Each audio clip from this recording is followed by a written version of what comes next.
This episode is brought to you by Accenture. When your advertising operations fall out of sync, everything else follows. Spotify and Accenture are working together to reinvent the rhythm of ad sales, using automation, analytics, and smarter workflows to simplify campaign delivery and access better data across the business. The result? Less time spent on operations, more time connecting brands with the moments and fandoms that matter most. Learn more at accenture.com/Spotify. Get business done with the new American Express Graphite Business Cash Unlimited card. With unlimited 2% cash back on all eligible purchases, unlimited 5% cash back on flights and prepaid hotels booked through American Express Travel Online, and a flexible spending capacity that can grow with your business, you'll have the confidence to keep building. Apply today and earn a welcome offer of $1,500 cash back after you spend $50,000 in qualifying purchases on your new card within the first 6 months of card membership. Terms apply. Learn more at go.amex/graphite. The Toddcast Podcast. Find us on iTunes, Spotify, YouTube, and at toddhancock.ca. Well, thanks for coming out, supporting the Toddcast Podcast. Blue Light Studio here in East Vancouver. Blue Light Sessions with the one, the only, Dan Moxon. Hello. So before we get to Dan, if you want to follow the podcast, it's simply Toddcast Podcast on all social media. toddhancock.ca is my website. If you want to check out what I'm doing there as well, there's stories we write and a few other things. But more pressing things is Dan. So I was hanging out with your drummer yesterday for a little bit. Oh, really? Of course, Dan, if you didn't know, Dan is in a band called Bend Sinister, B-E-N-D, Bend Sinister. Love the band. Yep. You always have to pronounce it like that. I even do this. Well, that's what I do on the on the podcast. Always, but generally 90% of the time, it's that song called Jimmy Brown, Ben Sinister, B-E-N-D, so people can find you, right? It's not Ben Sinister, but love that song, by the way. Yeah. So I was hanging out with your drummer Dickie, and he was saying that you were kind of stressing about the fact that there's probably going to be a whole bunch of questions thrown your way tonight. Couldn't possibly be the lead singer of a rock band worrying about questions. Well, you never know what you're going to ask. I know, right? Well, I think that the common thread for all of these shows when it's all said and done is we want to kind of get to know you a little bit. So before we get into some songs and stuff, and I know that you're going to play some Ben Sinister stuff, you're going to play some of your solo material. Mm-hmm. You have the albums coming out, when is it again? October 21st. 21st, it's called All My Friends. That's right. So you've got a solo album coming out. You're going to do some cover songs for us tonight as well. I could possibly do. Hopefully. He's like, hell yes, I guess I am. So yeah, let's get into real quick before we get a song out of you.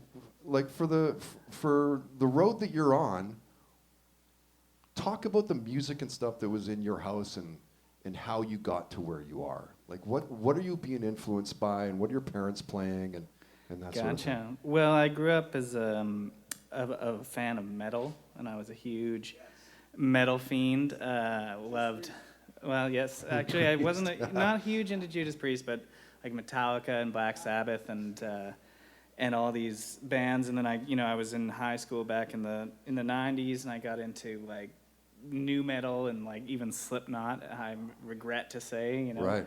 But I shifted that with Ben Sinister's early days. I was like, I like metal, but I don't like how aggressive their voices are when they scream. And so I wanted to come up with something that had the sort of, technicality of metal, but was more, not necessarily the same tones and the same vocals. And so when we first started as a band, we were instrumental, and I didn't even know there was a thing at that time called math rock that we were sort of doing. And I hadn't even heard of the term prog rock, and that was something that we kind of got shifted into and sort of, described as. And so I kind of learned all those terms along the way, and then, stumbled into a world of listening to lots of classic rock and going deep into, areas of being obsessed with Deep Purple and obsessed with Led Zeppelin and obsessed with Elton John and Judas Priest. Yes, I love Judas. And love it. And just kind of absorbed, I was a big record collector in university, and I would like get in, be like, I love Queen, my favorite band ever, and then I would try to find every single record on vinyl and buy them, and then I'd go and try to get every Deep Purple record and try to get every, whatever record that of these bands I liked, every Elton John record, every Billy Joel record, and then as I started to write more on piano, because I used to write on guitar, I went really deep into, those sort of classic artists that played piano and also sang, so Billy Joel and Elton John and Freddie Mercury and all those sort of people. Right. Even Nina Simone is a huge, massive fan of her. Wow, that's cool. So that surprises me that you were like the Metallica and the Slipknot and all that. I never would have called that. I don't know if anybody else in here would have also not called that, but first I would concert have. was Metallica at Thunderbird Stadium in 1998, I think. Okay, that wasn't for the Lollapalooza, was it? Like, they were here for well, no, there was I think that's what that was. Ozfest was also. I went to Ozfest 2 years in a row. That was like Black Sabbath was playing and like. Dan Moxon, you're blowing my freaking mind right now, man. And Edgefest, I was a big fan of the Tea Party and Collective Soul and all those classic CanCon bands too. So right, which of course they're all making their resurgence now, like they're that's right touring across Canada and everything else. Yeah, awesome. Dan, what do you want to start off with tonight for music for us here? Well, I don't know. I mean, I didn't have an exact format in mind, but I learned a song from every Ben Sinister record starting at the beginning, and I thought it would be kind of fun to go through. And play a song chronologically almost in a way, and see, that would be awesome. And see how they translate now. Because I mean, the first song I was going to play is from our record called "Through the Broken City," and it's from 2005. So that's 17 years old. And 2005, 2005. Holy, wow. And it was neat because when I was playing all these songs, I never ever played them ever solo. It was always with a band, and some of them, it made me inspired to want to just like record a record of Ben Sinister songs on solo piano or do something, where you pick you obviously can't do every song, but... yeah, for sure. Now, now, before you get into it, is this a trickier show for you to play as opposed to a full band with Ben Sinister? Well, only in the sense that if I was to play all my new stuff, which is, I'm very familiar with it and I've played it a lot, and with the Ben Sinister stuff, I just kind of started playing this a couple days ago to get ready in time. So there'll be a couple flubs here and there, Fair enough. All right. This is a song, and this is one of I remember very distinctly when I, before the band, I kind of wrote this probably in like 2000, even like way back, and I remember I was sitting with this friend of mine from high school, and I played it for her. And she's like, "You're gonna be famous," and I was like, "Really?" And and then that thought stayed in my head for my whole life, and never panned out. So. Well, not yet, but you never know. Like the night is young. All right, we'll give it a try. Dan Moxon here at the Blue Light Studio, Blue Light Sessions with the Toddcast podcast.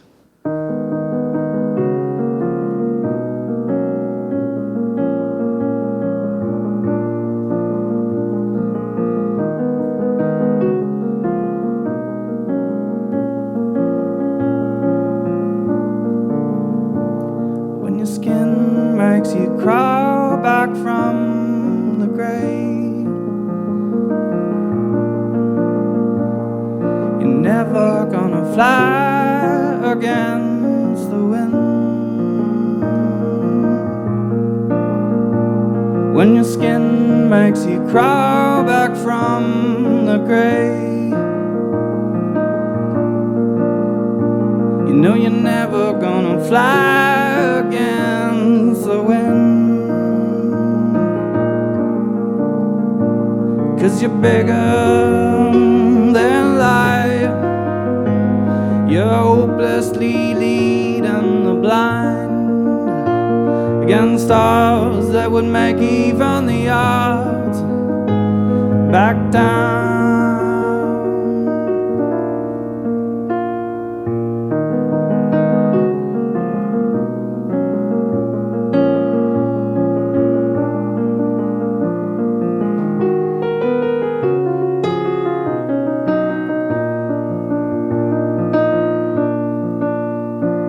When your skin makes you crawl back from the grave,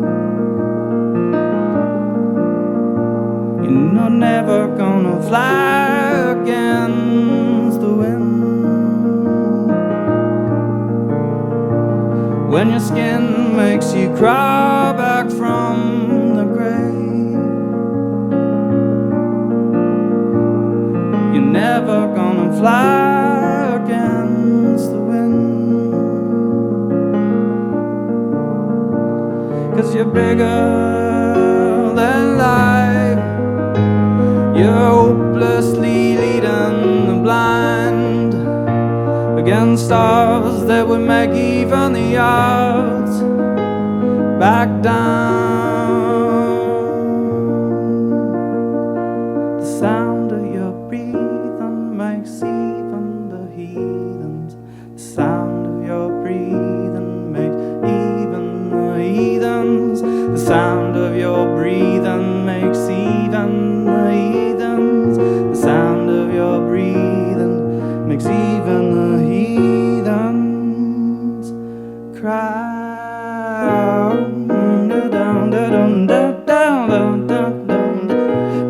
Cry out,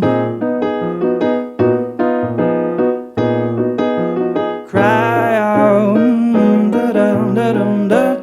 don't you leave without me now, don't you without me now, don't you leave without me now, don't you, you're bigger than life, oh, you're hopelessly leaving the blind against stars that would make even the odds back down.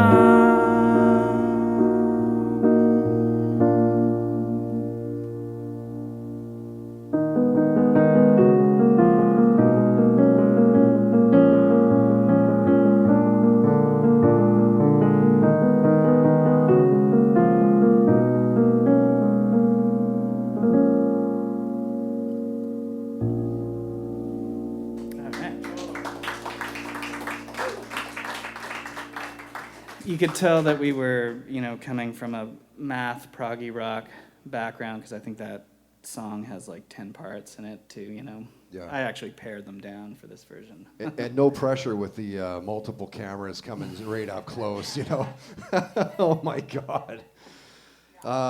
So I'm curious about, and I hate to like pigeonhole, because of course now we know that it's not, Billy Joel and Elton John and Queen and stuff, but where do you draw influence from to play piano as opposed to acoustic stuff? Going back to somebody like a Nina Simone, Yeah. that's definitely like that sort of jazzy piano vibe is something I'm super into, and it's hard to say. I think with piano I learned it all without, I did Royal Conservatory as a kid and hated it, and then I played guitar through high school and all through my sort of early life, and then I went back to piano, and I didn't really know how to play, so I just started with black keys, like that song that I just played was all black keys, and I realized you could just sort of noodle around on them and never fuck up. And then I just kind of went from there, and I was like, maybe I'll add this white key, and all of a sudden, and then I really just learned by ear. That sounds nice. And right. and kind of never had a proper, obviously it's been 20 years, and now I know all the chords, but at the time I was really just kind of noodling. Whatever it was just something I practiced and repeated, and then I could play it at a show.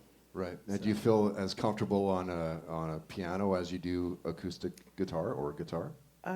Well, only tough thing is if I'm sitting around a campfire and somebody's like, "Here, passes the guitar." It's like if all my songs are written on piano, it's hard in the moment to just translate it and think about it in a guitar and just play it that way. But if I have something kind of prepared, it's usually just like a cover or something I can whip out on a guitar. I've played this Beatles song "I Will" on the guitar for ages. Not that I'm going to whip that out. I was just going to say, is that something you might be able to break out here on a piano? But no pressure or anything. Yeah, I don't know. I'm getting back into guitar and trying to learn more, and I might try putting out a solo record in the future on guitar versus piano, because I've been focusing on it for so long. Right. So how long would it take for you to prepare for something like this? Like you're saying, a couple days ago you jumped on the piano to make sure you're still able to play the Ben Sinister stuff, but was it literally just a couple of days kind of get ready?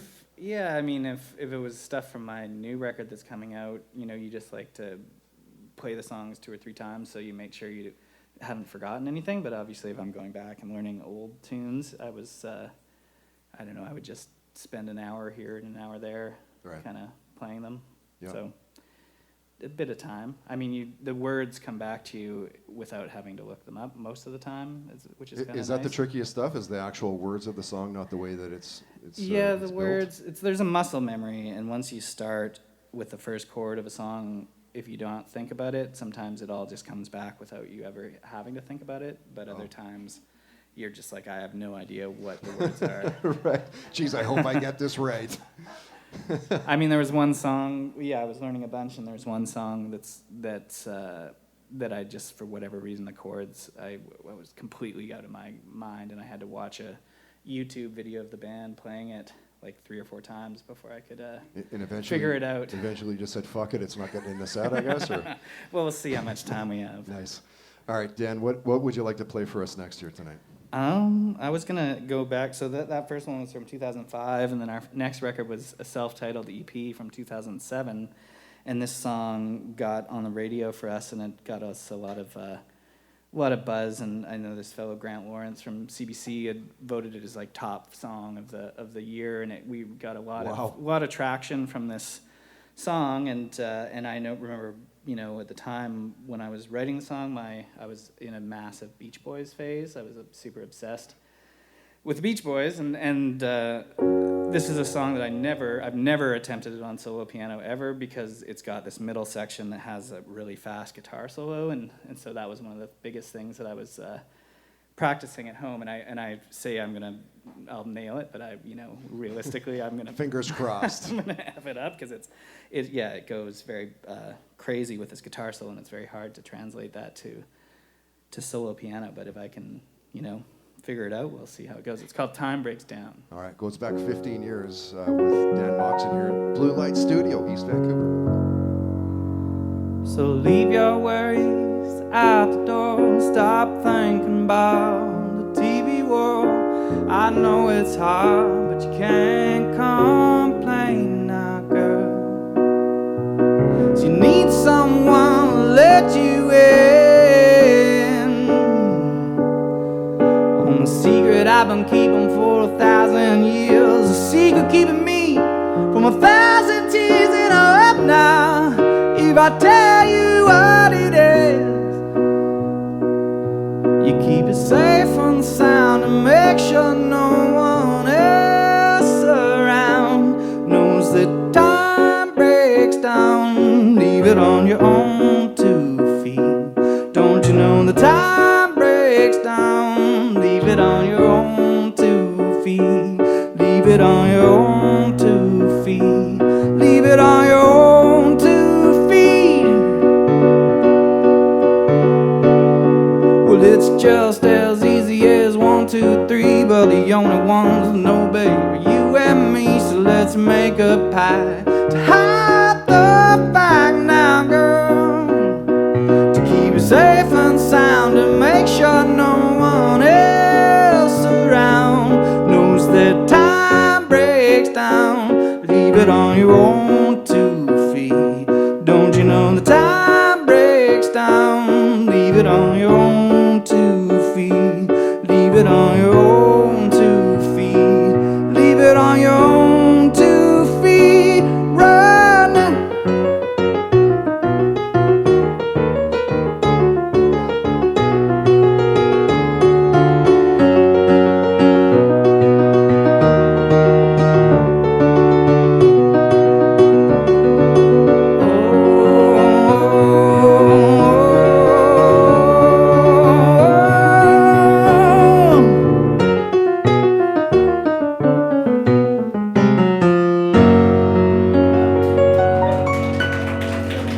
So now there's nothing more to do but tell you, babe, I love you. Let's share our secrets, share our lies, and simply close your eyes as time breaks down. Leave it on your own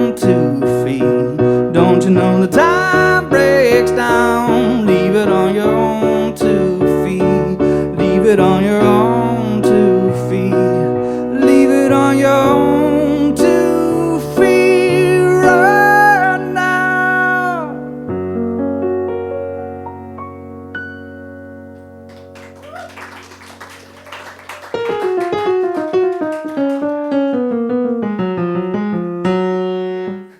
Nice. Noodling on the black and the white keys on that That's one, right. I see. Very nice. Very nice. I'm curious, you've got such a recognizable voice, such a strong voice. I mean, there's no way around it. You have got a great voice. Who do you feel that way about?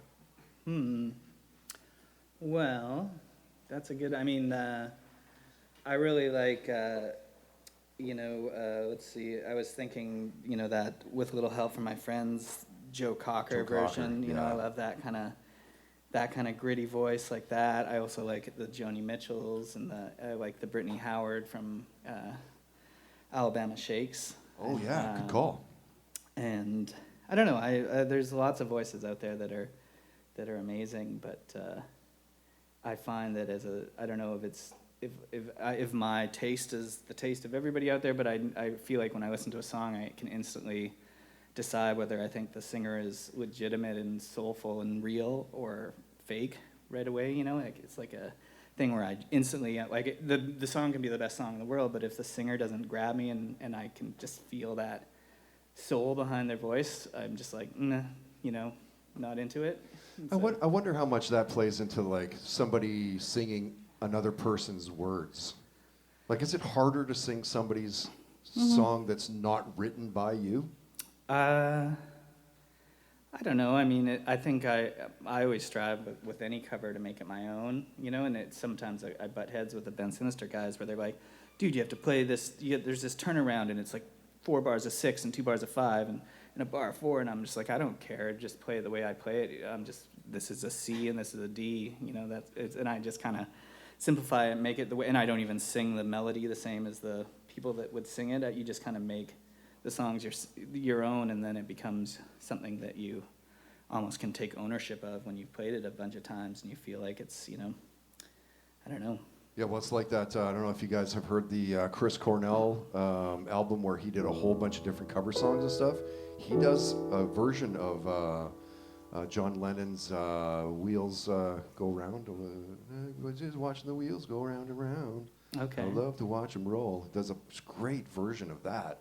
That's so not what you would expect. And I like that. I like that when, it's not what you would think that the cover song would be.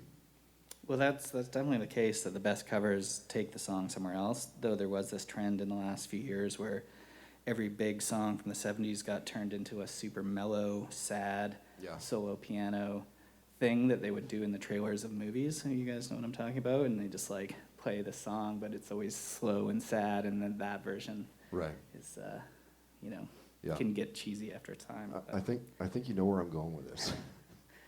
You want to hear a cover song? Did you have anything ready, or am I putting you way on the spot here? I was thinking all originals, but I'm trying to think of a cover that I know. Well, let's see. You know what? How about if I play? I was gonna play Jimmy Brown from Stories of Brothers, Tales of Lovers, which you had mentioned was a favorite of yours. One of my favorite songs from you guys, for sure. And it's a funny one because it was something where I wrote this song, and everybody that heard it was like, that's Benny and the Jets. Yeah. And then Truly. and I wasn't, again, at that time I wasn't listening to a ton of Elton John, and obviously Benny and the Jets, but when I went at a deep dive, I was like, oh shit, it is kind of like Benny and the Jets, and then you could never, we never played Jimmy Brown anymore, but then we just put Benny and the Jets in our set, and we just kept playing Benny and the Jets all the time. Right. So, well, we won't send this to Elton John if we do this here. So. but let's play my Benny and the Jets, and then Nice. I think I know Benny and the Jets well enough that I could blast that off right after if you want to hear. Absolutely, we'd love the to hear two. it. For sure. But Jimmy Brown was from a record we put out in, 2008. Supposed to be a double LP album, but we didn't have the money to put it out on LP. So. And this is a song that I used to play a lot when I was the afternoon host at CFOX and the indie music director. I used to play this song all the time on Indie Night in Canada. Nice. Because it just it's just such a cool, vibey song, and everybody that I've played it for, everybody I've talked to loves it. So it's Jimmy Brown, Dan Moxon here at. Yes, interesting thing. When I was practicing it, I was like listening to the lyrics and really thinking about it, and it's like Jimmy Brown isn't the protagonist of the song. It's this other guy that goes to work every day and shows up on time and it does everything right and is like, never parties, and he just can't understand why the protagonist that shows up late to work and goes out dancing every night and just has a good time isn't wrecking his life and is actually having more fun than him. So it's a kind of an interesting.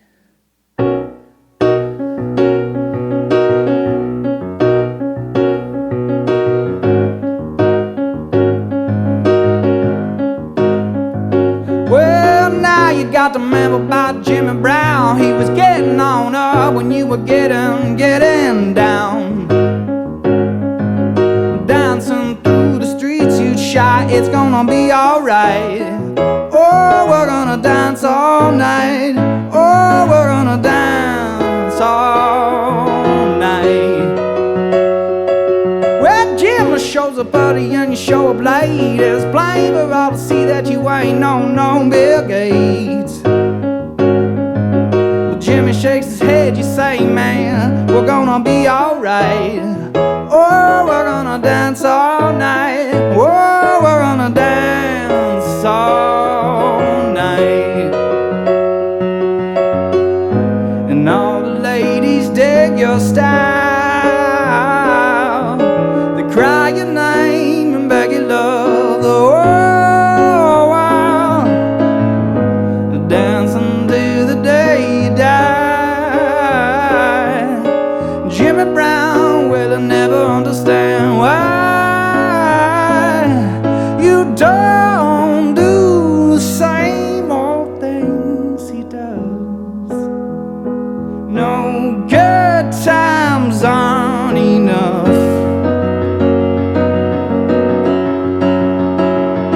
Well, the boss asked Jimmy, what's your story?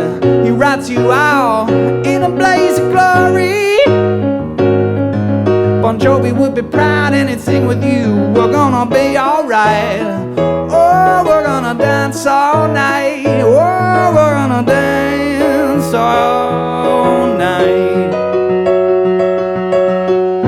And all the ladies dig your style.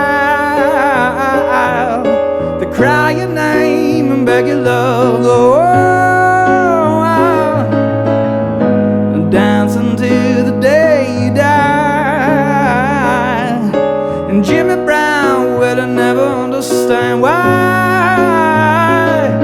you don't do the same old things he does.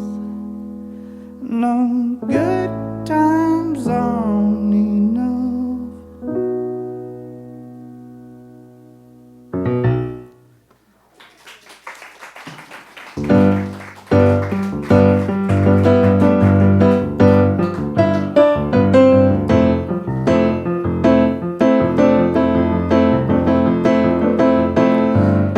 Kids shake it loose together. The spotlight's hitting something that's been known to change the weather. Well, kid, the fatty calf tonight, so stick around. Oh, you're gonna hear electric music, solid walls of sound. Say Candy and Ron, have you seen them yet? Oh, but they're so spaced out. Benny and the Jets. Oh, about the weed and the wonderful. Oh, Benny, she's really keen. She's got electric boots and a mohair suit. You know I read it in a magazine. Oh, Benny and the Jets.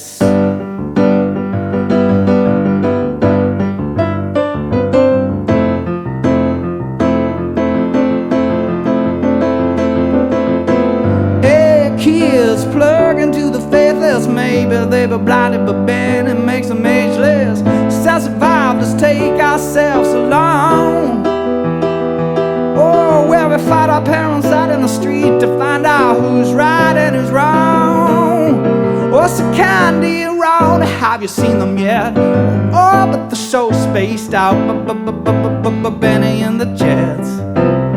Oh, the weed and the wonderful. Oh, Benny, she's really keen. She's got electric boots and a mohair suit. You know, I read it in a magazine. But Benny and the Jets.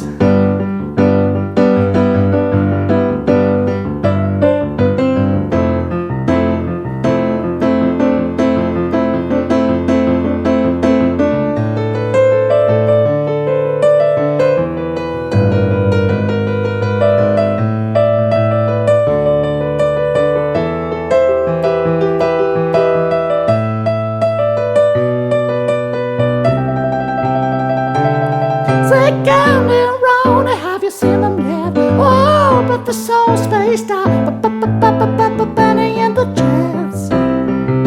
Oh, but the weed and the wonderful. Oh, Benny, she's really keen. Oh, she's got electric boots and a mohair suit. You know, I read it in a magazine. But Benny and the Jets.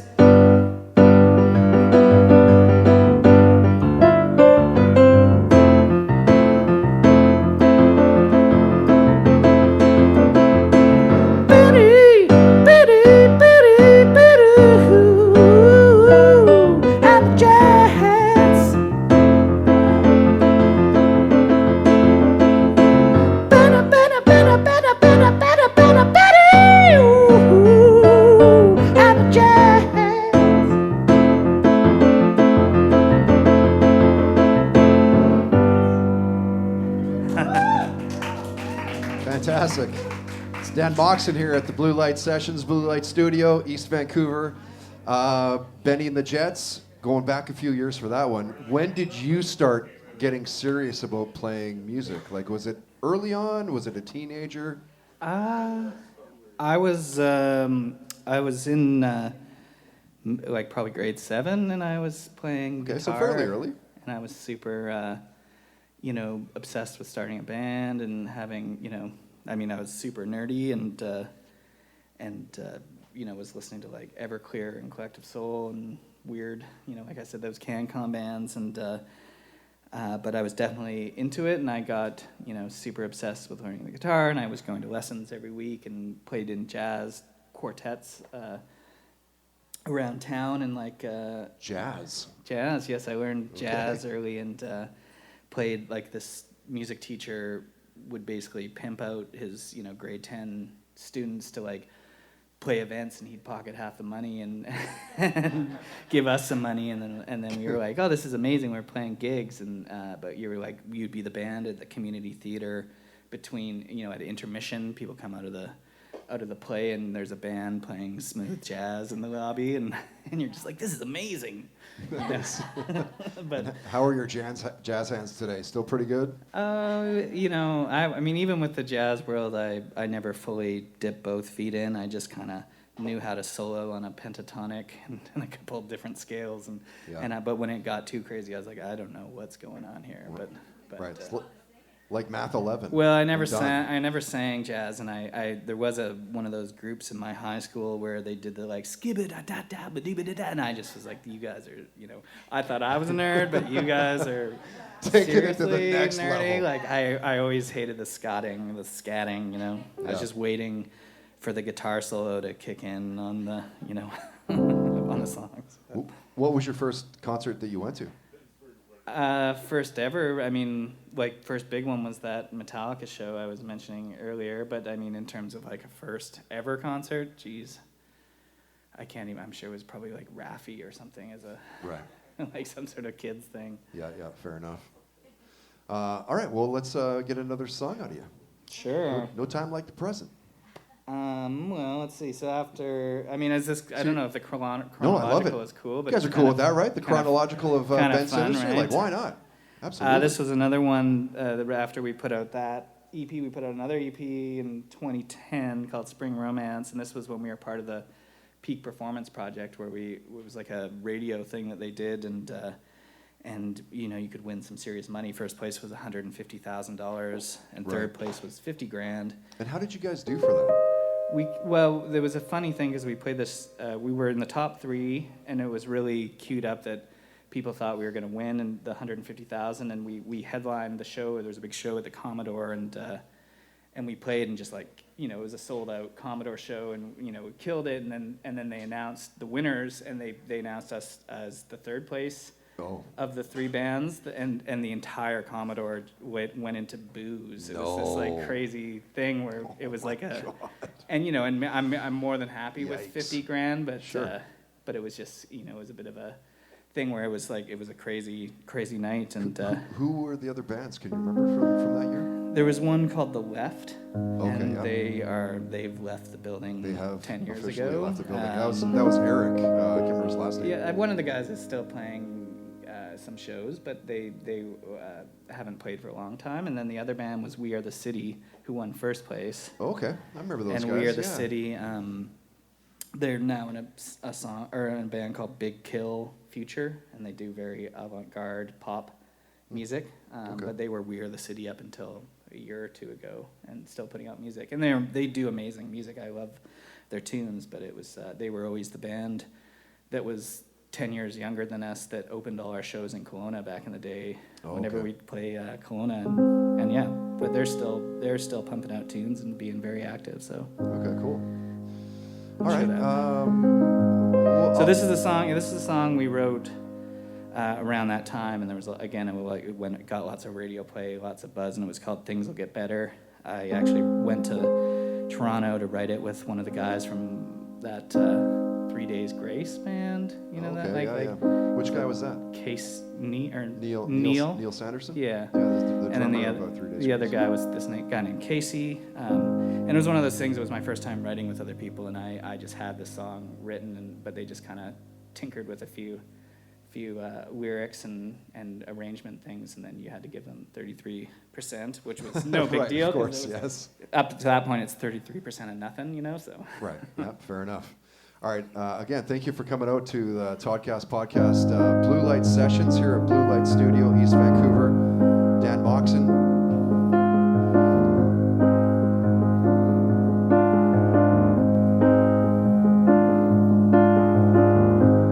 Show you the ways you make me crazy. It's been 40 days since I trusted you. It seems like your demons have got a hold of your feelings, and I won't just sit here and watch us go down in flames. 'Cause things will get better.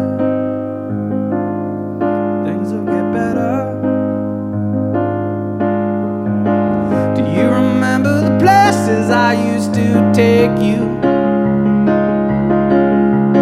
Do you remember the things we loved to do?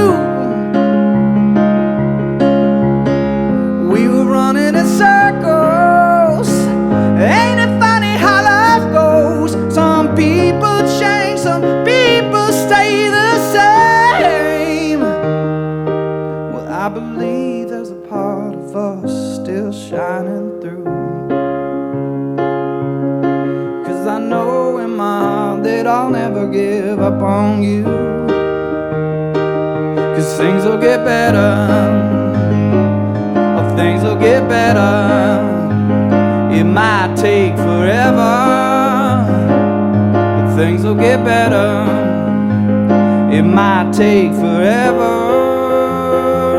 but things will get better. It might take forever. Take forever.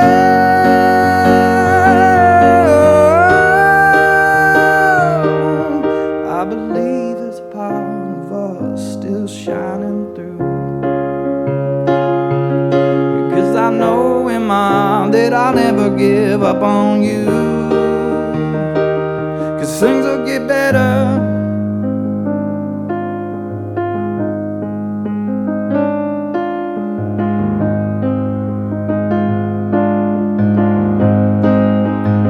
It might take forever, but things will get better. take forever, but things will get better. It might take forever, but things will get better. It might take forever, but things will get better. Things will get better.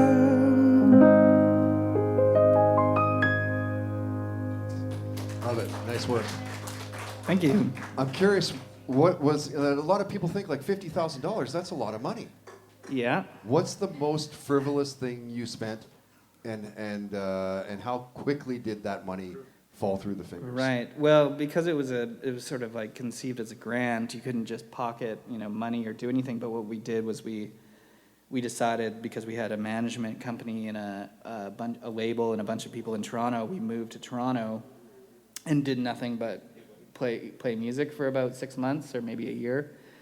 And it just basically meant that every time you played a show, even if the show paid you a couple $100, you could give each member $300. Like there was a certain stipend that you could take, so it's sort of like a tour support. So we basically just paid ourselves to play music and focus on it for 6 months. And we thought move to Toronto was the epicenter of Canadian sort of music, and we thought that would be a good place to. Sure, move to the center move of the and universe. Play, you could just zip around thing. and play all the sorts of things. But what I realized, in retrospect, was we could have moved to LA, we could have moved to New York, we could have moved to Berlin, we could have done anything and done the exact same thing. And I think that might have been more successful than just staying in Canada, and then we had all sorts of things going on with management and the sort of behind the scenes stuff that people have to deal with in bands. So. Yeah, of course, yeah. And have you done much touring in Europe and?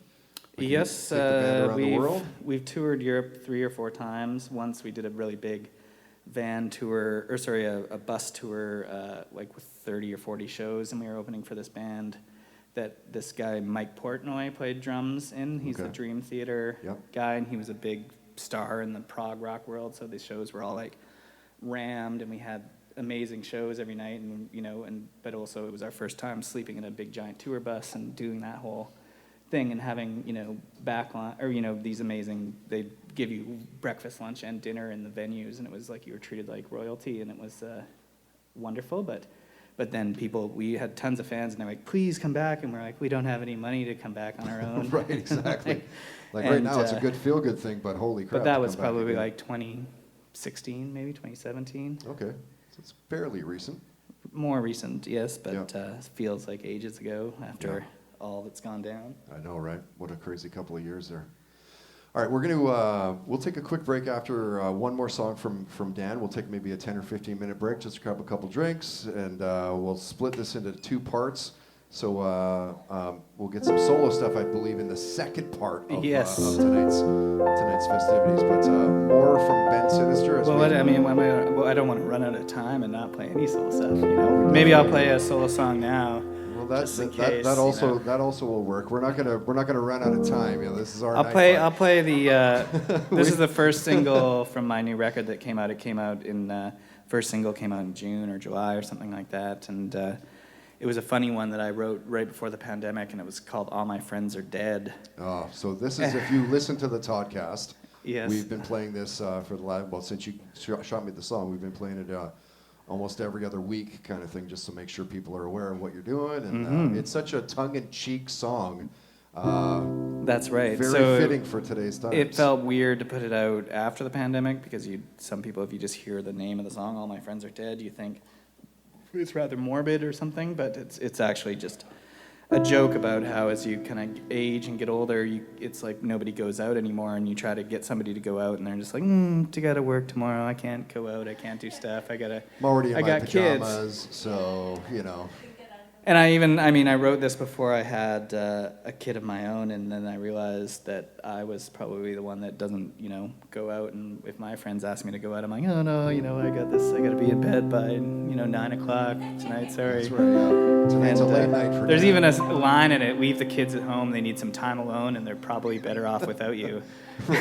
And I was like, oh, geez. But again, tongue-in-cheek is the perfect way to put it. Big time, yeah.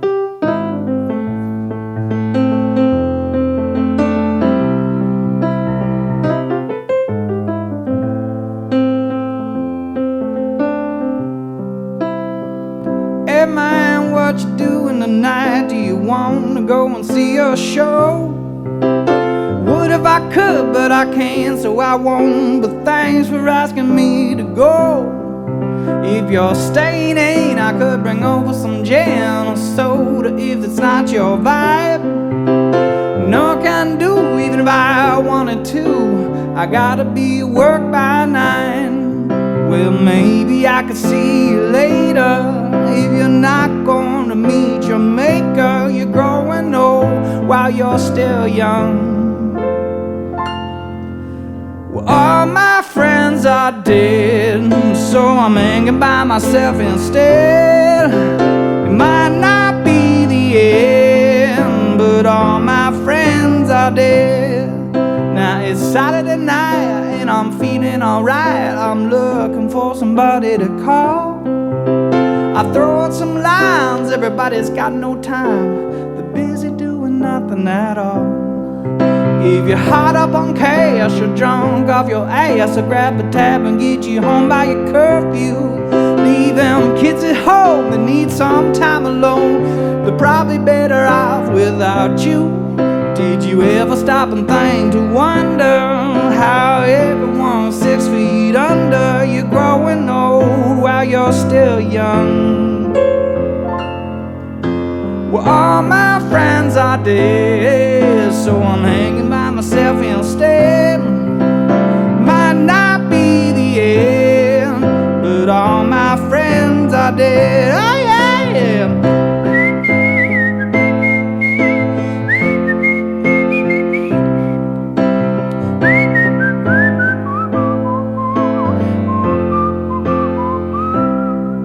Did you ever stop and think to wonder how everyone was 6 feet under? You're growing old while you're still young.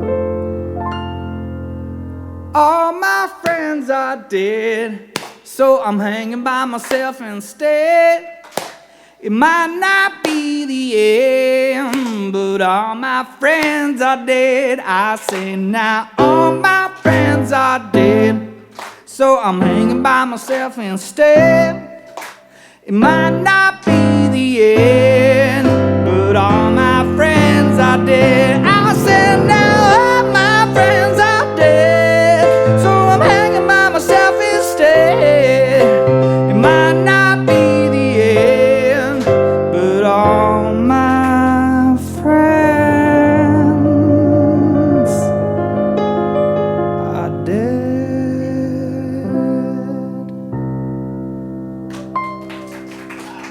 Fantastic solo, Dan Moxon here tonight. Blue Light Sessions, Blue Light Studio, Toddcast Podcast. All my friends are dead except for the ones that are here tonight. Thank you again for coming out.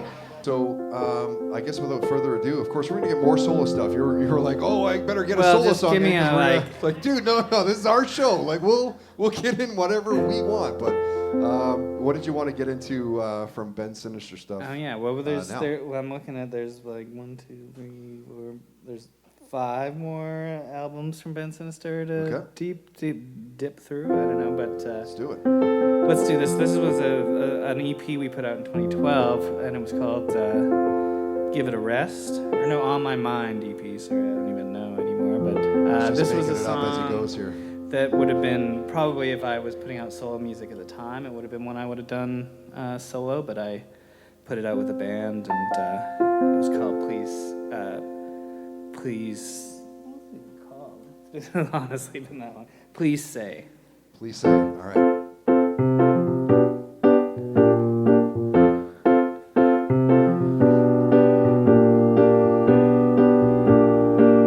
I say goodnight, you say goodbye. I ask you what the hell went wrong. What can I do? What can I say that would convince you to stay? I don't know how, I don't know why this seems so trying. Why it is you're crying, and I wonder where we go from here.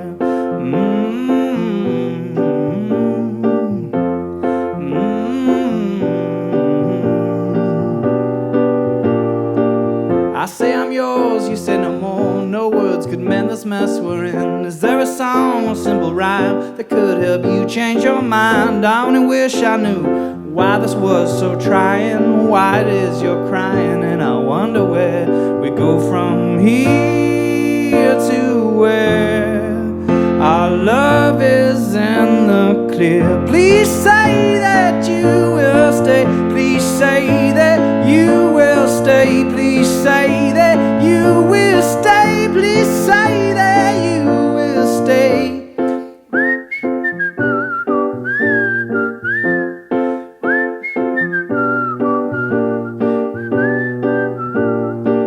Let's make amends, I go to winds to do anything for you. I've made mistakes, but heaven's sakes, we can fix whatever breaks. Let's find out why, let's find out how this seems so trying. Why it is you're crying, and I wonder where we go from here to where our love is in the clear. Please say that you will stay. Please say that you will stay. Please say that you will stay. Please say that you will stay. And I know things won't ever be the same, that I can promise to you. And all I ask is for you to believe in me when I say, please say that you will stay. Please say that you will stay. Please say that you will stay. Please say that you will stay. Big finish. Big finish. Nice work, Dan. Thank you. So during the pandemic, did you lose much creativity? Like, did you do much in terms of creating music, or was it kind of just getting through like the rest of us?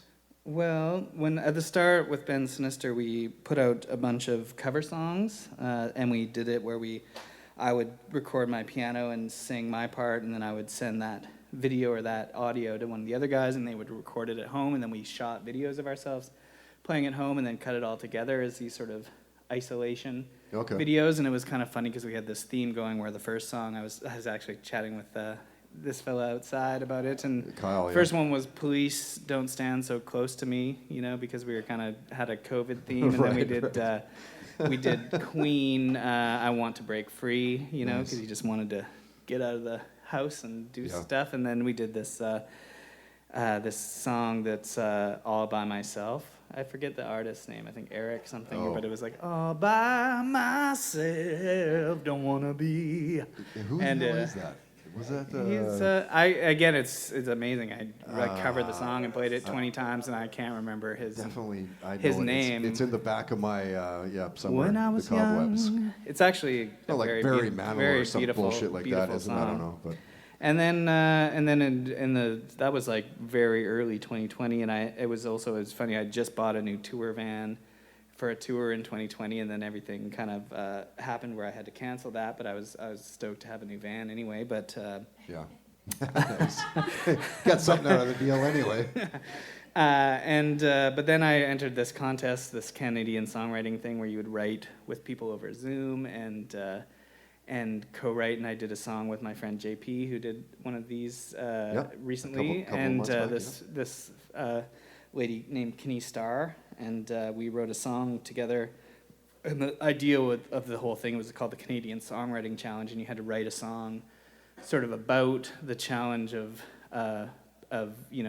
COVID or whatever, but not actually sort of about that, So some people's songs were like, "It's hard to be stuck at home. It's really, I tried to do one, that embraced that, but it could also be timeless, and you wouldn't have to have any sort of reference to the pandemic." And then it ended up getting in the top 5 of that contest, and and winning some money and some recording time, and it was a good experience, even though we were writing it through Zoom and I don't do Zoom at all, and totally weird too, of course, like to write like that and to do a session with people on. But it was that the early times of the pandemic. Everybody was just like, I don't know, we got to stay. Like everybody was really scared, it seemed, and then everybody was really annoyed. Well, I don't know about you guys, but I was washing my vegetables, when I came home from the grocery store. Yeah. So You know, maybe not quite that bad, but. But I mean, yeah, I'm happy to keep going chronological, but I could play that song for you. Hell guys yeah, if you that'd be wanna hear great. the Pandemic Fantastic. Love to song. hear it for sure. So this is the song that you wrote with JP and Kenny Starr. That's right. Okay. And it did really well.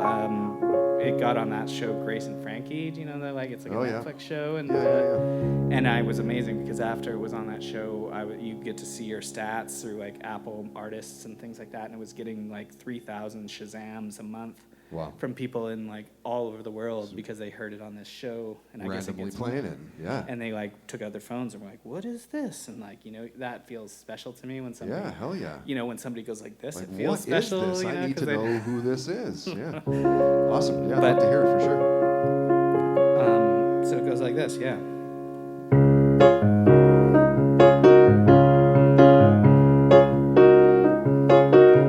I'm so low. Are we gonna make it? So low. Man, it ain't no secret.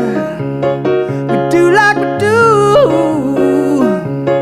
but keep it at a distance. Or playing with emotions, 'cause emotions change in an instant.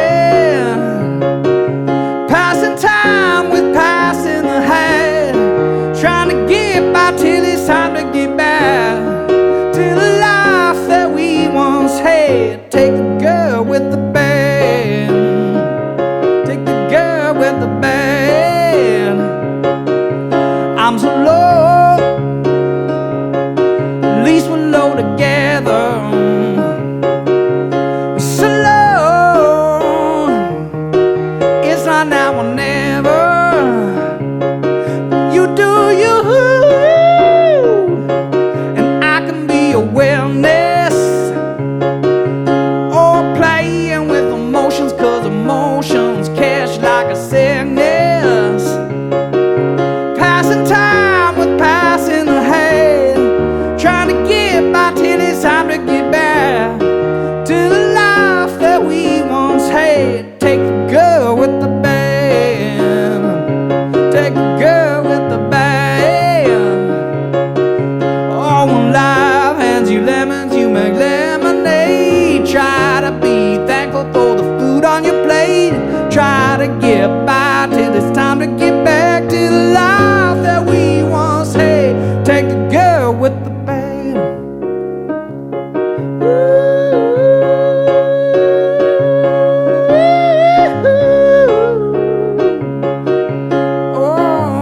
Oh, take the girl with the band.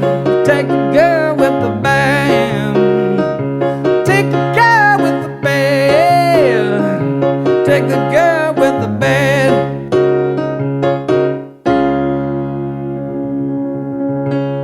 I love it. So getting on a show like that with that song, Grace and Frankie. So how do you get on a show? How do you get your song on a show like that? Well, with that one, they had a music supervisor that just like combed, you know, online and just stumbled across my stuff and really liked it. And so they were somebody that just seeks out good music and also probably stuff that's not crazy big, Like super big popular already that already, and- would yeah. cost a ton, you know, and they, but it was a great opportunity and it was also a really good paycheck. So it was a nice thing. And, you know, I obviously when Grace and Frankie came out, I've never actually watched the whole show, but I found that episode and put it on and I was you Must know, feel pretty psyched about it, you know. awesome for sure. I mean, yeah, that's crazy. So what are you watching right now yourself? Like, what are you binge watching? Whew. Well, I mean, we watch like a lot of TV with a baby at home. I don't Yeah. know. I was watching this new Josh Brolin thing on Prime called like Outer Range. I don't know if it's any good, but that's just literally what we're watching right now. Yeah. Really liked that third season of the impeachment. The like it's like the real crime stories or something. The first one was O.J. and the second one was Oh, Versace, yeah. and the third one's Bill Clinton and Monica Lewinsky. Right. Yeah, there's so many good shows right now, you know. My favorite that I always go back to that I haven't watched in ages was that Fargo TV series. Oh, you like the Fargo, do you? I thought it was the best TV, Yeah, even eh? still. I mean, because it was about the music, I think, and about everything about it was like, very beautiful cinematography. Like they had these like poems and things going on, and it was just, amazing. Yeah. Fargo, eh? All right, let's get more Dan Moxon, or I guess probably doing Ben Sinister stuff at this point. Let's get back to the chronological order as we pull it back in here, Dan. Come on, Yes, man. so third radio hit was a song off a record we had called Small Fame in 2012. That's right. And that was the one that had the Best of You that we were talking about outside. wasn't it? That's actually Animals, the next is that record. Animals? Okay. But Small Fame was a funny one because I had a side band called Small Fame, and it was like all very Deep Purple-y rock and roll stuff. And Oh, wow. and there's been so many times with Ben Sinister's career where I almost like shifted and did something else, and then that band, we ended up just taking over the drummer from Small Fame, and he joined Ben Sinister, and then we put out a record under Ben Sinister and called it Small Fame, and did a bunch of the songs that we were doing in Small Fame, and then added some Ben Sinister stuff. But it was like Small Fame was my like super gritty Deep Purple like East Van rock band that we used to play with like Pride Tiger and Right. all these bands. But Of course, Pride Tiger now, I don't know if you know that Matt has a project now called Good As Gone. oh, I haven't heard it. So I was actually thinking about maybe getting him to come and do something here as well, because that would be fantastic, of course. Yes, he's amazing. All right, so thank this- you yeah. again for coming out, guys, to the Blue Light Studio, Blue Light Sessions here with the Toddcast podcast. Dan Moxon, take it away, my friend. Don't you know I got a secret for you? If I tell you what it is, you have to promise me you won't tell her. So it's just between you and I. 'Cause girl, if this gets out, I've no doubt that things are gonna get a little bit crazy around here. And I don't want that on my mind. Why can't you see what you do to me? Or can't you tell that you got me under your spell? May I confide, 'cause I just can't hide. I wanna stop pretending that I ain't in love with you.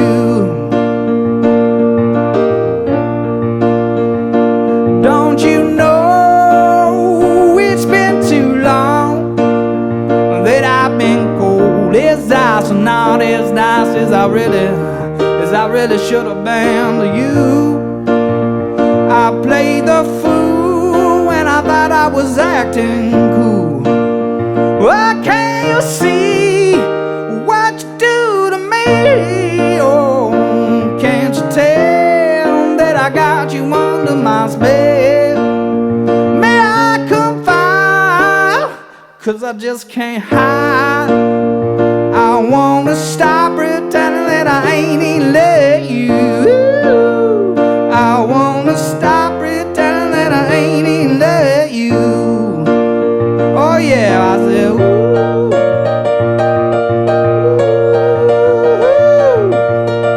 Oh yeah, oh.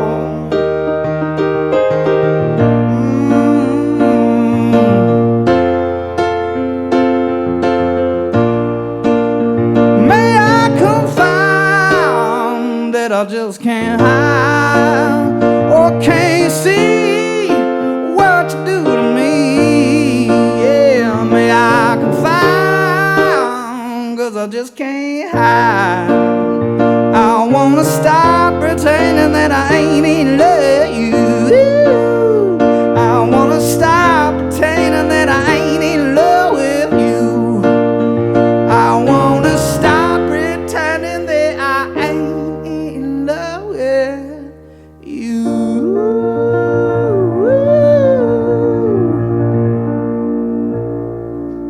Fantastic. Nice work, Dan. Thank you.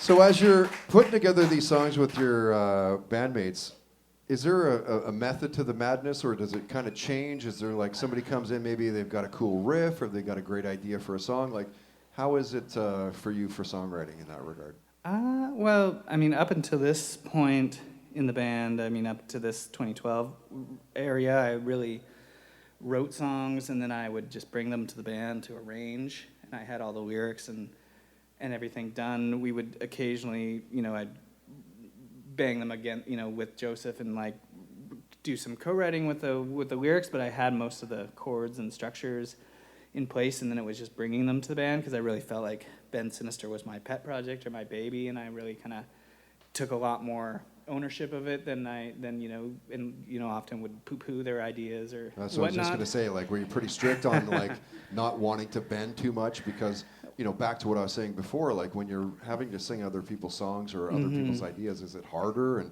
well, but at that point, I guess too, the band was completely all, I was the original member, and I've gone through like 5 drummers and all different people. So a lot of the time, you'd have new people coming in. But then, I've had the same group of guys for. It's been a long time now. For quite a while now, and I basically made it a rule that I didn't. Not a rule, but I wouldn't work on Ben Sinister songs unless we were in the room together, and then we had to write the lyrics together. And so for the last few records, it's all been very collaborative.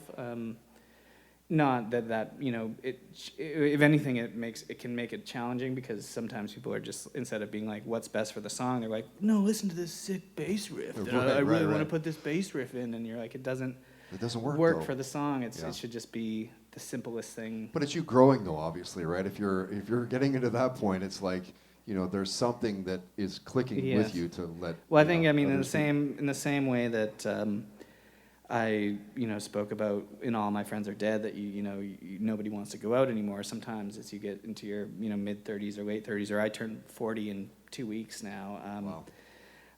You enjoy the 30s, bro. Like you can never get them back. You again, don't have as much time to focus on creativity. So it really was a thing that I was like, if we're getting together these 3 hours twice a week, this is our time to focus on. Like let's actually make things happen. Yeah. And then when I'm out of that room, if I'm sitting at the piano at home, it's more often it all goes to my solo records and all my stuff, and then when I'm in the room with Ben Sinister, we write Ben Sinister songs, and that's just kind of how it's progressed to this point. And it can be challenging just because you butt heads and sometimes songs. Well, sometimes I've got voice memos. You can't just be creative just because you want to be creative. Like you put those 2-3 hours aside, it doesn't mean shit's happening. Yes, and right? And then we'll come up with an idea, and then record a voice memo of it, and then. Like you're always recording voice memos of your ideas, and then you sometimes now when we're like, we need to write a song, we'd go back to voice memos from like 2015 and be like, what about this song that we like jammed and never finished, and we've got hundreds of those that all you need to actually do is sit together in a room and write the lyrics and put the arrangement together, but all the parts are there. It's like so it's just a matter of time. Yeah. Maybe that's the time keeps on that's ticking. the name of the album or something. Who knows? All right, so we went through we're up to 2012 now, right? Well, now we put out a record when we were speaking of having money too. We there's this thing called Sound Exchange, which is your royalties that they leave in the States, and you have to apply to get them. And we didn't know they were there until we had somebody apply for them, and it was all like Sirius satellite radio and things like that. But it ended up being this huge chunk of change, like 150,000 US, that we were able to access, and then we had this money, and we could basically record an album. But it was the first time we were like, where do you want to go? What do you want to do? Do you want to go to New York, LA, whatever? And we ended up finding a producer that we met when we were playing South by Southwest in Austin, Texas, and he lived in San Diego, and so we actually all we drove the van down and toured down, and then we recorded this record over like a month in San Diego, and it was a really awesome time and a really fun time, and sounds great. And it was nice. It was because you didn't have to stress about money because we had all this, these royalties that we didn't know we had. And this was a song off that record called "Better Things to Do," or no, what was it called? Yeah. better things to do. I realize I put better in almost every other lyric of it. There we go.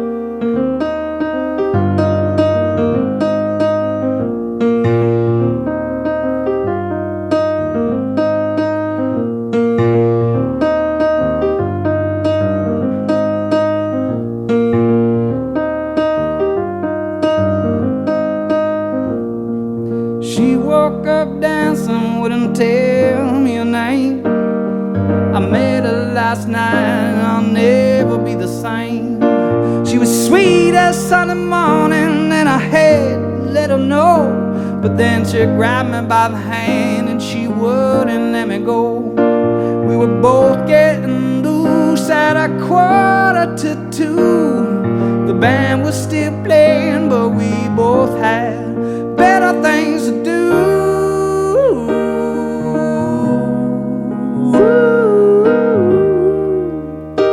Oh, we both have better things to do.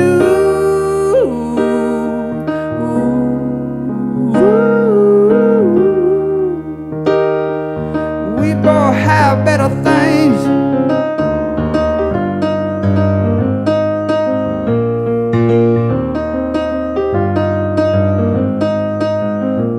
Well, things were getting heavy, so I went and grabbed the tab, and then we stumbled through the door as she whistled for a cab. We never said a word, but we got to know each other well. And when the night was over, well, she had me in a spell. She got me up in the morning by cranking the tunes. She said, thanks for the party, but baby, I got better things to do.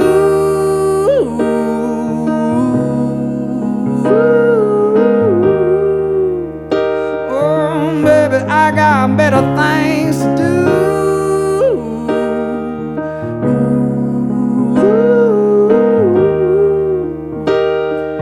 Baby, I got better things.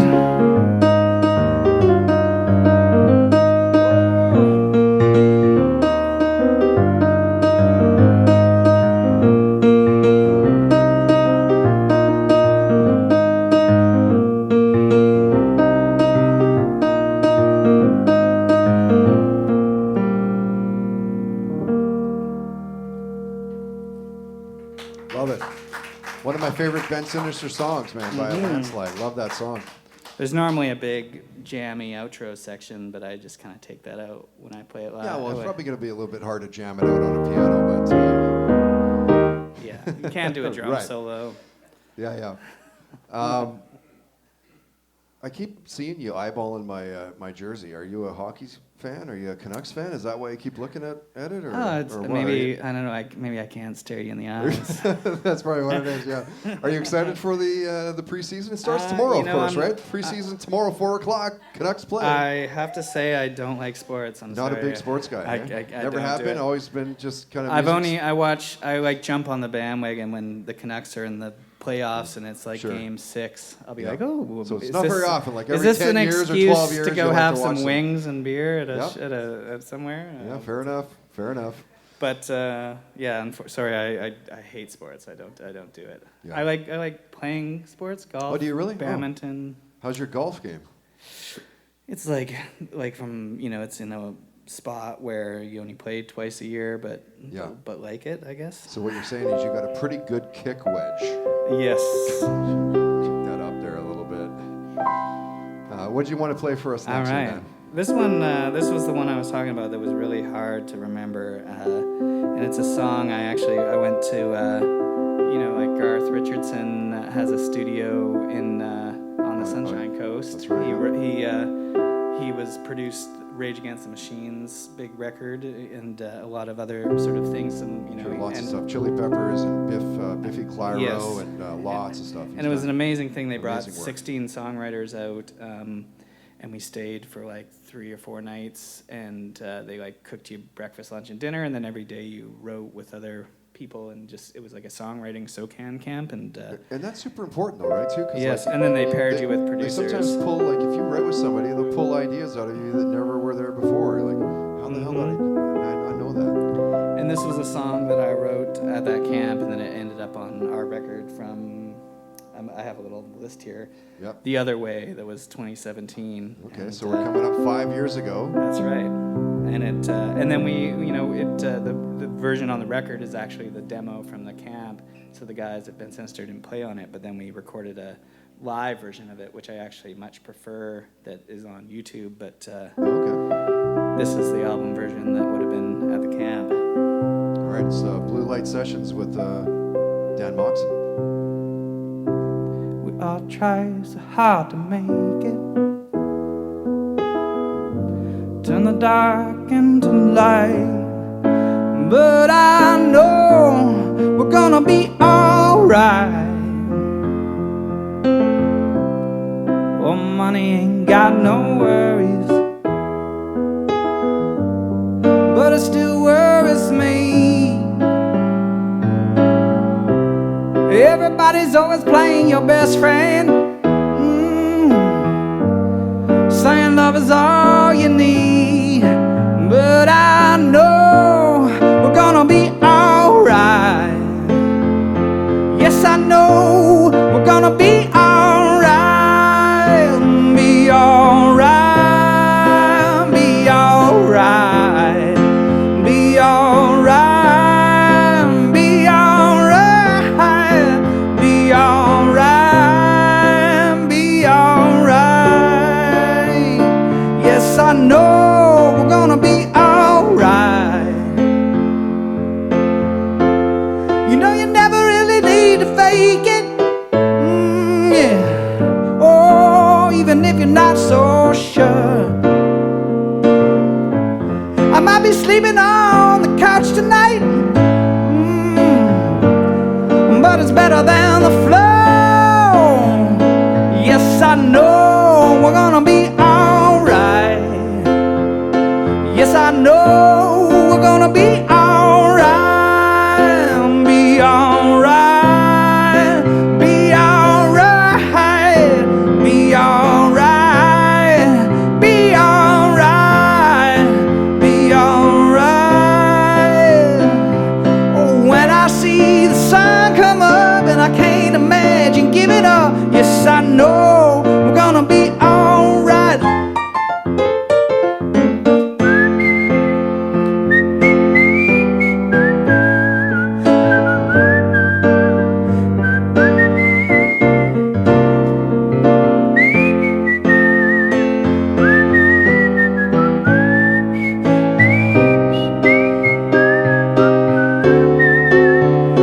Yes, I know we're gonna be alright. Yeah. Yes, I know we're gonna be alright. Oh, be alright.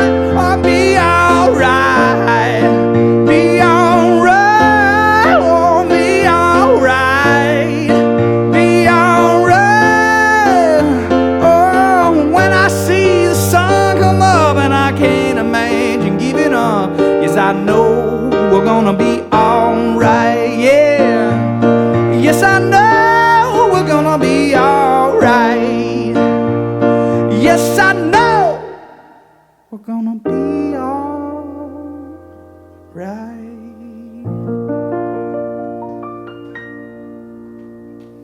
Love it. Nice work, Dan. Thank you. Picking up a bit of a vibe here and almost a theme with your writing. It's going to be all right. Things are only going to get better. I like did- it. It's some positive It's positive a music. running joke with the band that I should just take all the be better, be all right, be and put them all on one album and Totally right. lift up the We're world.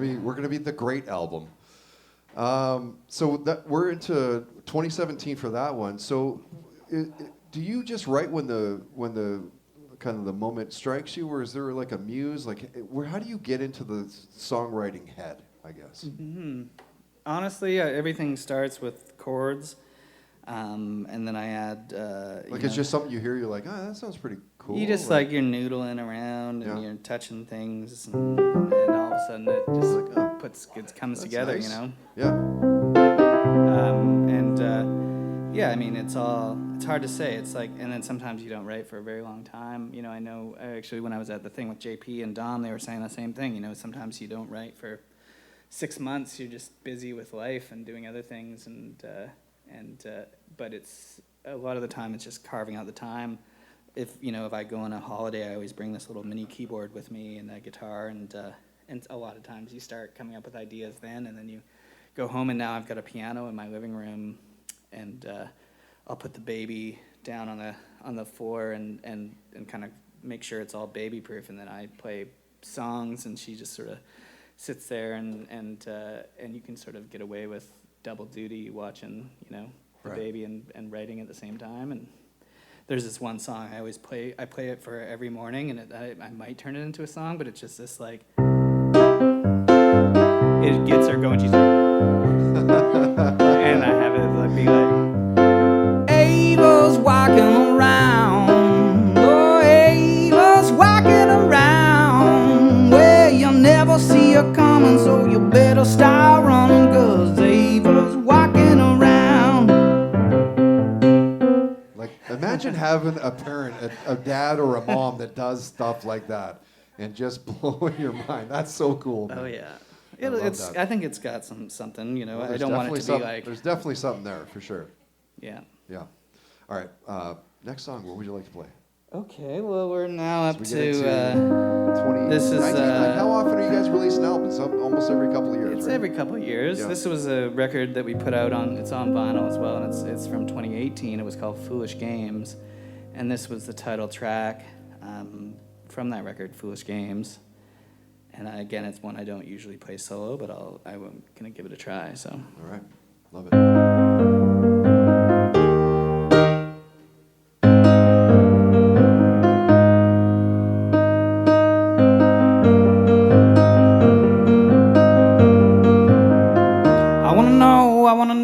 I wanna know what you wanna be when you stop being such a wannabe. Oh, I wanna be so close, oh, so far. Oh, the weeks turn into months, turn into years, and so now here we are. I gotta wait for you. When I say one thing and there's another that you're due. 'Cause you take the high road when I take the low.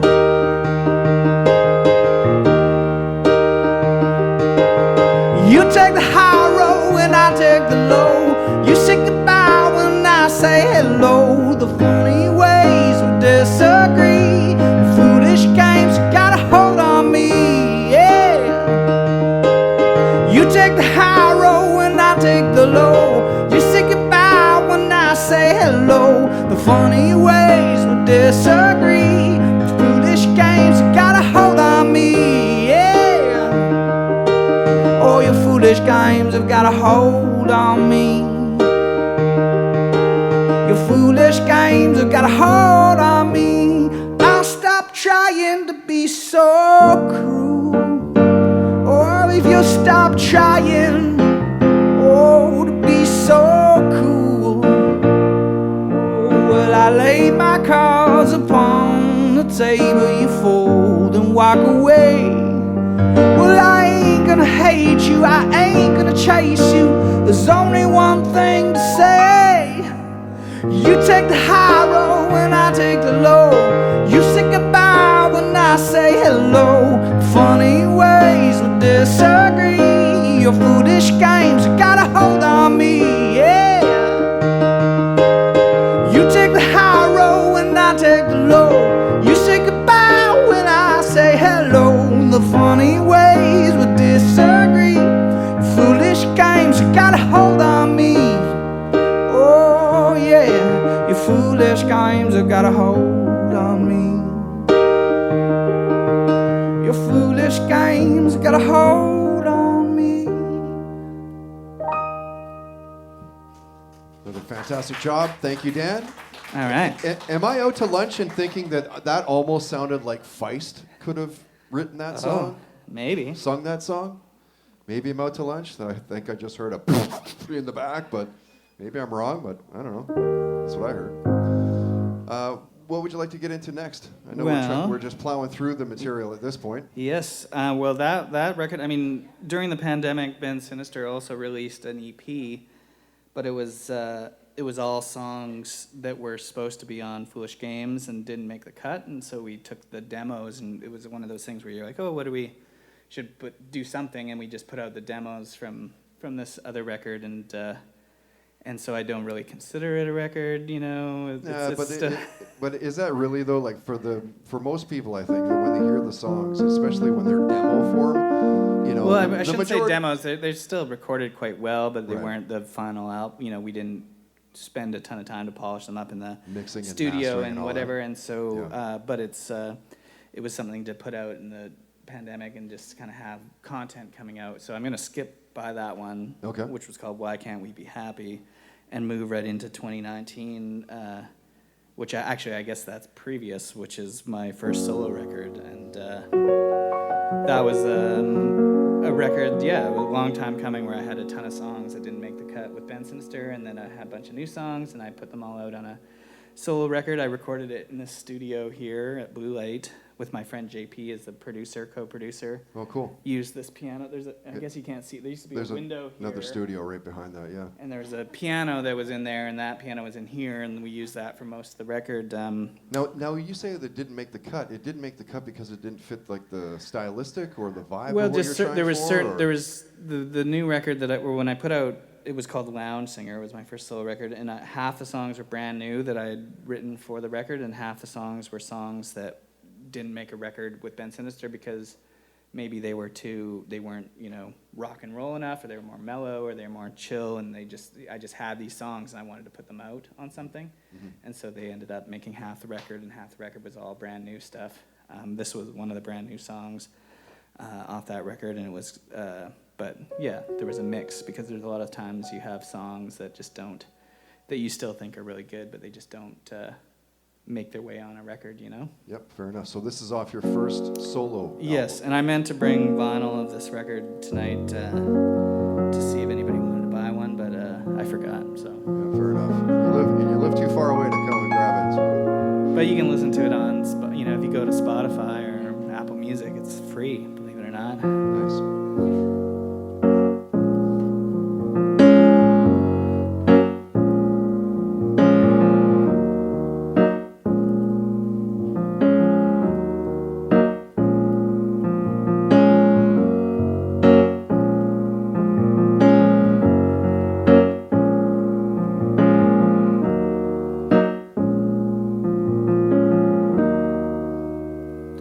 You know I love you, but you make it so hard.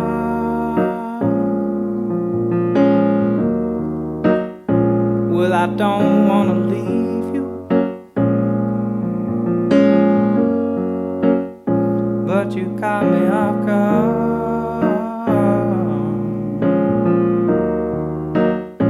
I got so many questions that you can't explain. You left me with heartache and so much pain. So where you gonna sleep tonight? Where you gonna sleep tonight?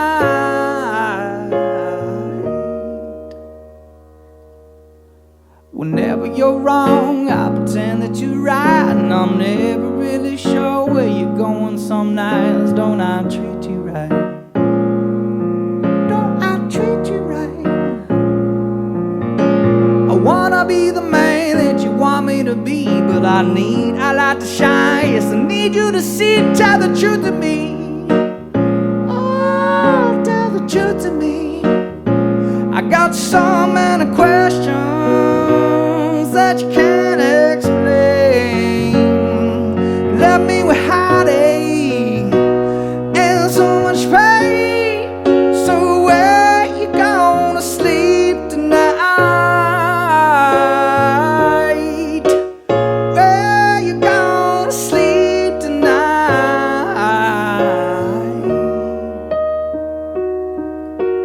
Ooh.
Nice work again.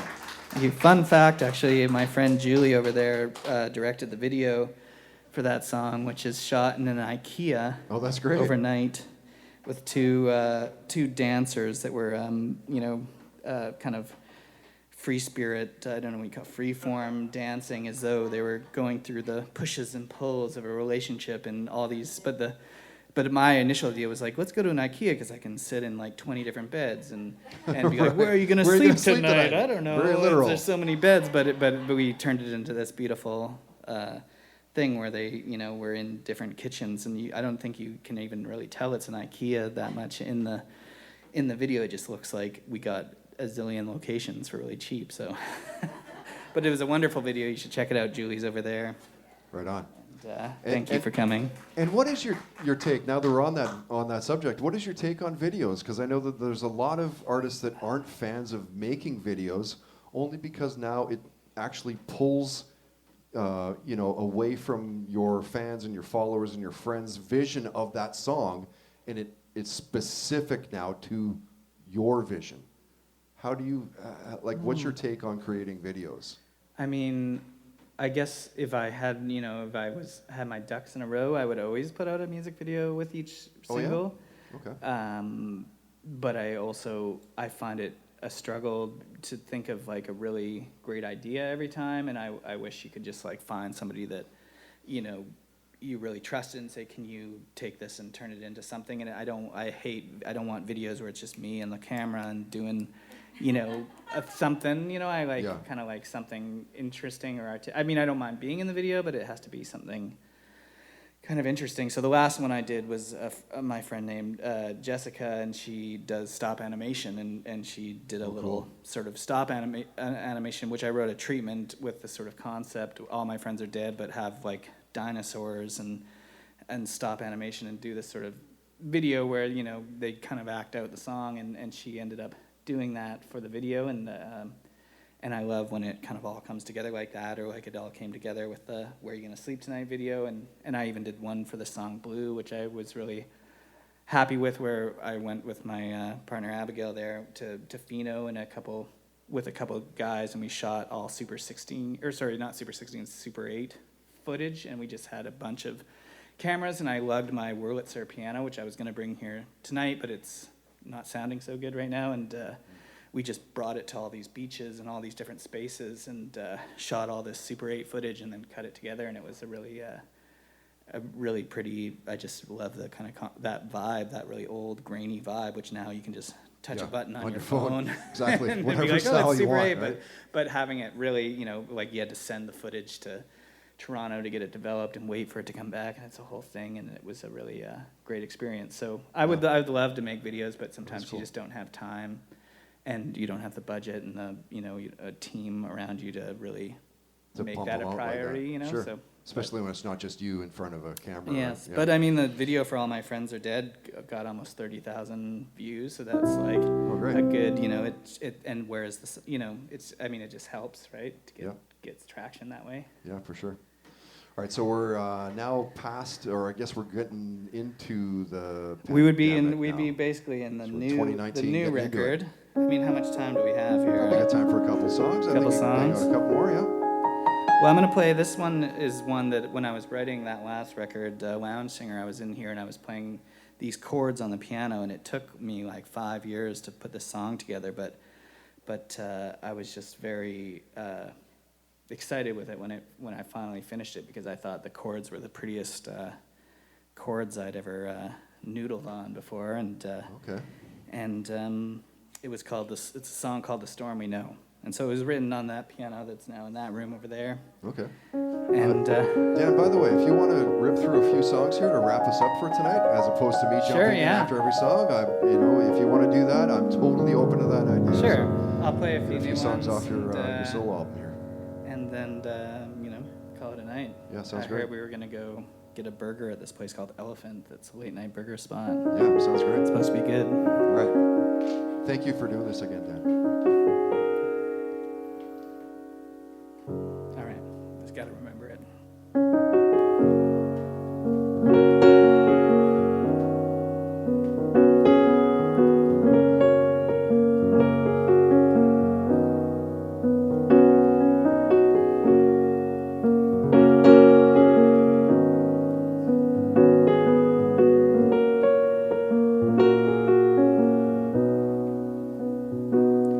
Some say, what good is tomorrow when we can't live for today?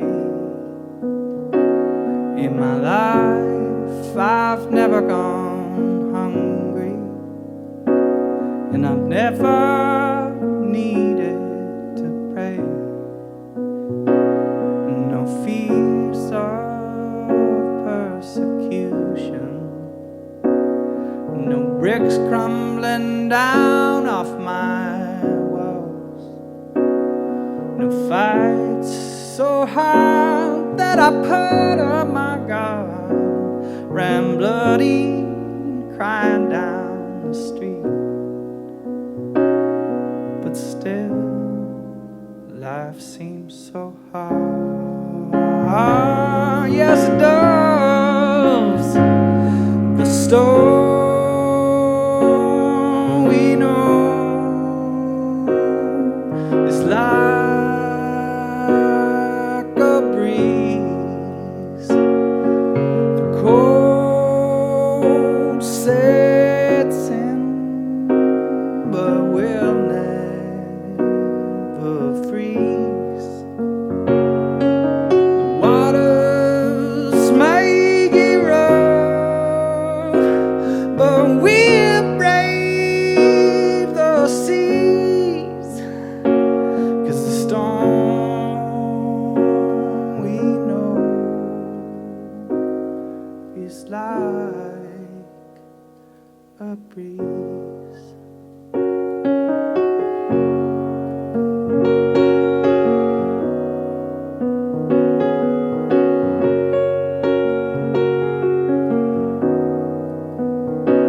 Some say we're living in privilege, and this privilege gets in the way.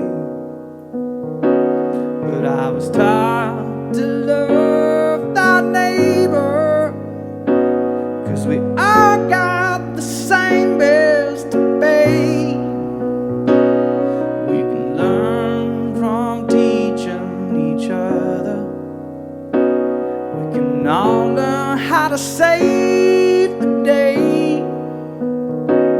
But if we're all out there crusading, who's left keeping the waters at bay? 'Cause still, life seems so hard. Ah, yes, it does. Oh, the storm we know is like a breeze. The cold sets in, but will never freeze. The water may get rough, but we'll brave the seas. Oh, the storm we know is like a breeze. Yes, the storm we know is like a breeze.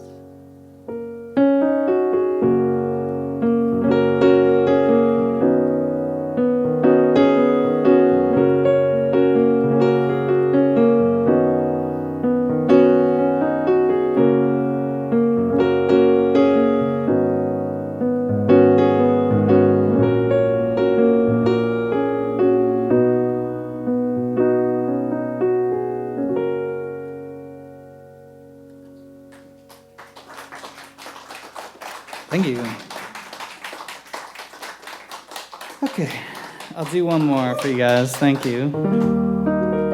This one was I put out a second single called Love Life, but it's a very upbeat Motowny song, and so I can't do that one very well. But I'm gonna play. I put out a new single called I Am Not Alone in September, just a few weeks weeks ago, and I'll finish with that one because you can check it out on Spotify or whatever, and then please check out the record when it comes out October 21st.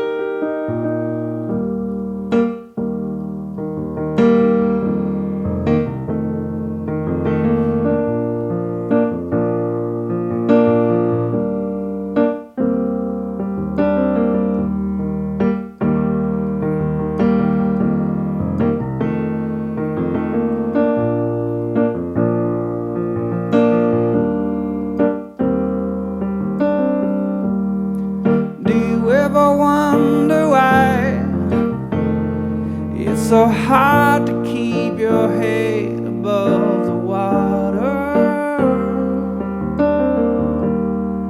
Do you ever have to try to keep the fire burning bright with fuel to fodder?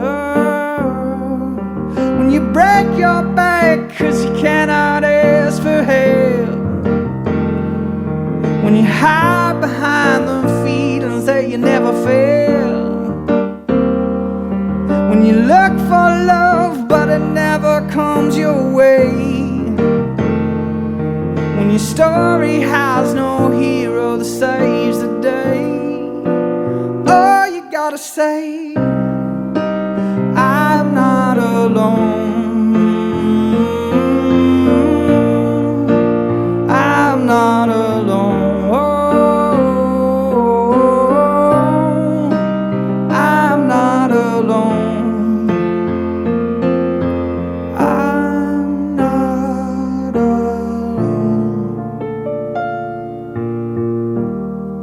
Does it make you wanna cry when you're in bed before the streets even come alive? Can you never seem to find any more to life than eat and sleep and breathe, survive? When you break your back 'cause you cannot ask for help, when you hide behind the feelings that you never felt, when you look for love but it never comes your way, when your story has no hero that saves the day, oh, you gotta say, I'm not alone, I'm not alone.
Thanks, guys.